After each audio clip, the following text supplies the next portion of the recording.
قرآن مجید کا 51واں سورہ سورہ زاریات۔ سورہ زاریات کے متعلق چند مختصر نکات۔ بسم اللہ الرحمن الرحیم۔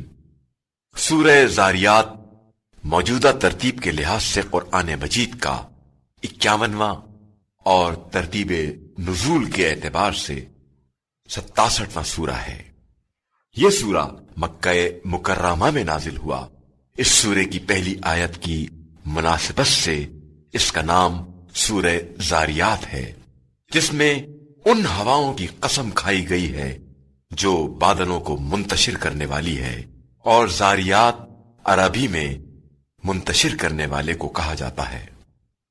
اس سورے میں مختلف اقوام پر ان کی نافرمانی کی وجہ سے عذاب نازل ہونے کا ذکر ہے، اور قابل ذکر بات یہ ہے کہ ان اقوام پر عذاب آگ، پانی، ہوا اور مٹی کی شکل میں آیا، جبکہ یہی عناصر زندگی کی بنیادی ضروریات میں سے ہیں۔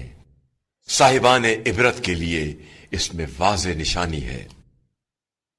آیت نمبر 56 میں انسانوں اور جنوں کی خلقت کے مقصد کو بیان کیا گیا ہے کہ انسان اور جنات کو صرف عبادت الہی کے لیے خلق کیا گیا ہے۔ مفسرین کے مطابق جن و انس کی خلقت کا مقصد اللہ تعالی کی معرفت حاصل کرنا ہے۔